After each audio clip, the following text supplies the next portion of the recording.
എനിക്കിനി ഓടാൻ വയ്യ. അരുത് പ്രേമ, ഒന്നും ചെയ്യരുത്. ഒന്നുമില്ലെങ്കിൽ നിന്നെക്കാളും വയസ്സിന് മൂത്തതല്ലടാ ഞാൻ. മനുഷ്യനെ നാണം കെടുത്തിട്ട് മനഃപൂർവ്വമല്ലല്ലോ. ഇത്രയും വലിയൊരു രഹസ്യം ഒന്നും താങ്ങാനുള്ള ശക്തി എനിക്കില്ല. ആ ഏരിയയിൽ ഒരാളില്ല എന്ന് ഉറപ്പ് വരുത്തിയിട്ടാ ഞാൻ എന്റെ മനസ്സിൽ നീ ഭാരം ഇറക്കി വെച്ചത്. ചെകുത്താൻ പോലീസിന്റെ വേഷത്തിൽ വരുമെന്ന് ആരറിഞ്ഞു?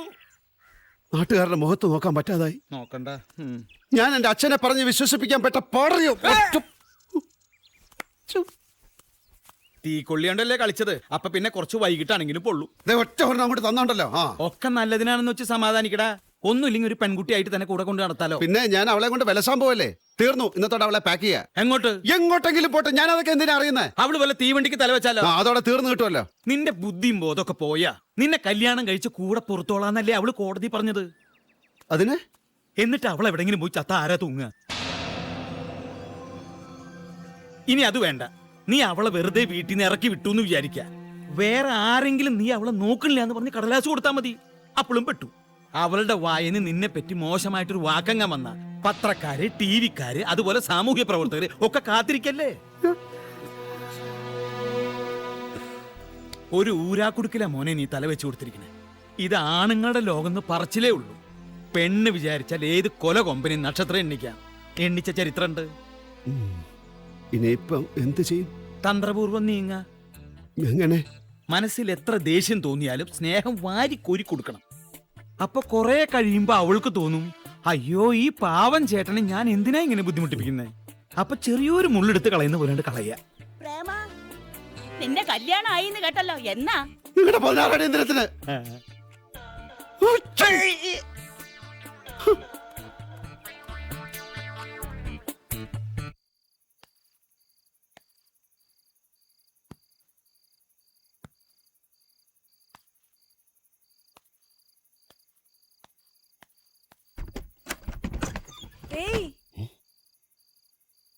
എന്താ ഇത്ര വൈകിയത്?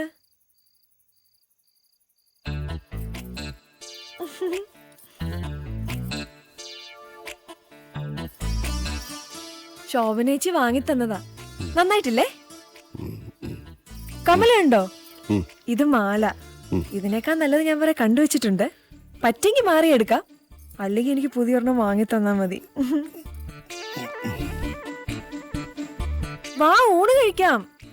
അച്ഛൻ നേരത്തെ കിടന്നു. അച്ഛൻ.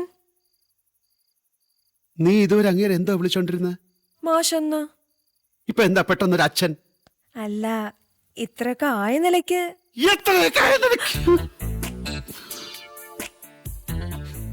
എനിക്ക് ചോറ് വേണ്ട.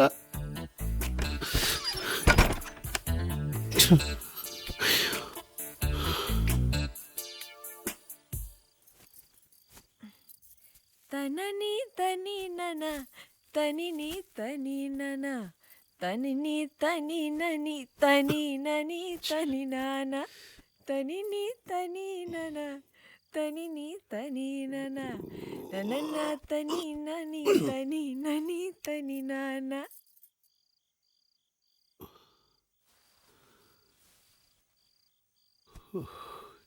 ഈശ്വര,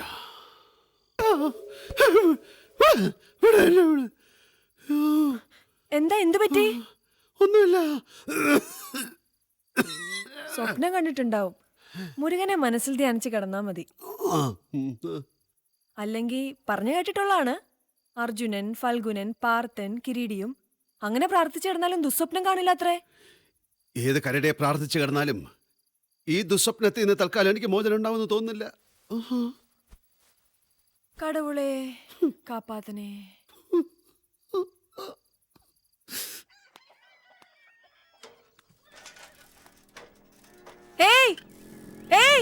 പണിസാധനങ്ങളൊന്നും കൊണ്ടുവന്നില്ലേ? മറവി കുറച്ച് കൂടുന്നുണ്ട് കേട്ടോ. ഓർമ്മിപ്പിക്കാൻ ഞാൻ നിന്നോട് പറഞ്ഞില്ലല്ലോ. എനിക്കറിയാം എന്തൊക്കെ കൊണ്ടുപോകണമെന്ന്. ഒന്ന് കാണാൻ വേണ്ടി വന്നതാ. എന്നെ ഇന്ന് വരെ ചെയ്ത എല്ലാ തെറ്റുകൾക്കുമുള്ള ശിക്ഷ എനിക്ക് കിട്ടിയേട്ടാ. പോലീസിന്റെ ഇടി സഹിക്കാൻ വയ്യാണ്ടാവുമ്പോ ഞാൻ ഇവളെ മാഡത്തെ സേലത്തേക്ക് അയച്ചു, തഞ്ചാവൂരേക്ക് അയച്ചു എന്നൊക്കെ പറയും. അവിടെ കൊണ്ടുപോയി തിരിച്ചെത്തുന്നത് വരെ ഹടി കിട്ടൂലല്ലോ. ഭിക്ഷക്കാര്, പെൺവാണിപ്പക്കാര്, നാടോടികള്, കാണാനിനി ഒരു ലോകവും ബാക്കിയില്ല. ഇപ്പോഴെങ്കിലും എന്നെ രക്ഷപ്പെടുത്തിയതിന് ഒരുപാട് ഒരുപാട് നന്ദിയുണ്ട്. ഇനി കുറേ നേർച്ചകളുണ്ട്. പഴനി പോയി തല മുട്ടയടിച്ച് കാവടി യന്ത്രം അവിടെ നിന്ന് തുടങ്ങാന്ന് വിചാരിക്കുക. വരട്ടെ പെങ്ങളെ. ഹരഹരോ ഹരഹര, ഹരഹരോ ഹരഹര. ഒരു കാപ്പി കൊടുത്തിട്ട് അയക്കായിരുന്നു.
കുഞ്ഞുകുട്ടേട്ടനെ കണ്ടിട്ട് മനസ്സിലായില്ലല്ലോ, ഇത് എന്ത് വേഷം?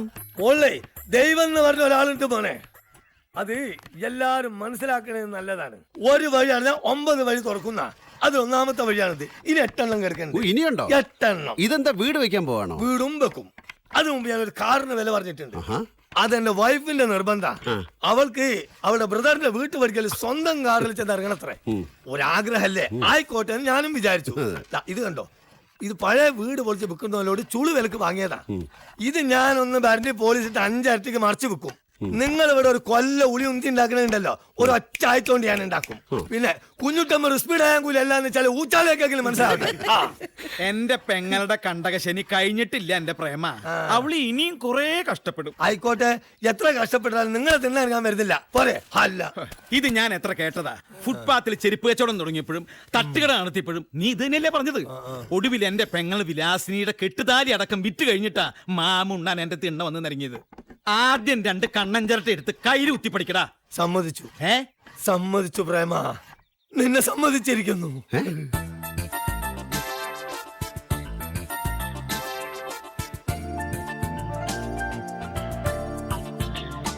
ഈ കുട്ടിയെ കണ്ട് വീണു പോയതിൽ നിന്നെ ഞാൻ ഒരിക്കലും കുറ്റം പറയില്ല. എന്തൊരൈശ്വര്യം! ഇതെന്താ പതിവില്ലാത്തൊരു സംഭവം? കാലത്തൊന്നും കഴിക്കേണ്ടാ പോകുന്നത്. ചോറും കൂട്ടാനും റെഡി ആയപ്പോ ഞാനിങ്ങ് എടുത്തോണ്ട് പോകും. അത് നന്നായി. മീൻ വറുത്ത എല്ലാവർക്കും വെച്ചിട്ടുണ്ട്, ചോറ് മൂപ്പർക്ക് മാത്രമേ ഉള്ളൂ. മഹാഭാഗ്യവാൻ.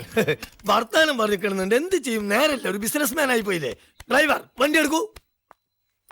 ഞാനും കൂടെ കൂട്ടെ സുരേഷ് ഏട്ടാ. വൈകുന്നേരം മാഷിക്ക് ചായ കൊടുക്കാറാകുമ്പോഴത്തേക്കും എത്തിയാ മതി. യോ വേണ്ട വേണ്ട, ഇവിടെ പണിയെടുപ്പിച്ച് നിന്റെ സൗന്ദര്യം കളഞ്ഞു എന്ന് പറഞ്ഞു പ്രേമേട്ടന് ഇനി ഞങ്ങളെ തിന്നാൻ വരും. ഇനി വന്നേ. എന്താ? ഇനി വരാൻ. ചെല്ലുകുട്ടി വരണ്ടേ? ഇനി വരാൻ. ഇതൊരു പുതിയ തരം ലവ് ട്രാക്കാട്ടോ. അല്ല, അറിയാഞ്ഞിട്ട് ചോദിക്കുക, എന്നെ ഇങ്ങനെ അപമാനിക്കുന്നതുകൊണ്ട് നിനക്ക് എന്ത് സന്തോഷമാണ് കിട്ടുന്നത്? ചോറുകൊണ്ടൊന്നും ഇഷ്ടമായിട്ടില്ലെങ്കിൽ ഞാൻ തിരിച്ചു കൊണ്ടേക്കാം. ചോറിന്റെ കാര്യമല്ല, നോക്ക്, സത്യം നമുക്ക് 2 പേർക്കെങ്കിലും അറിയാമല്ലോ എന്തൊക്കെയാ നടന്നത്, എങ്ങനെ എവിടം വരെ എത്തിയെന്ന്. മറ്റുള്ളവരുടെ കാര്യം പോട്ട്, എല്ലാം അറിയാവുന്ന നീ എന്തിനാ എന്നെ ശിക്ഷിക്കുന്നത്? ഞാൻ എന്ത് തെറ്റാ നിന്നോട് ചെയ്ത്? ഇത് കുട്ടിക്കളിയല്ല, ജീവിതമാണ്. അപ്പൊ എന്നെ ശരിക്കും കല്യാണം കഴിച്ചെന്താ? എങ്ങനെ? അപ്പോഴേ എന്നെ ശരിക്കും കല്യാണം കഴിച്ച എന്താ?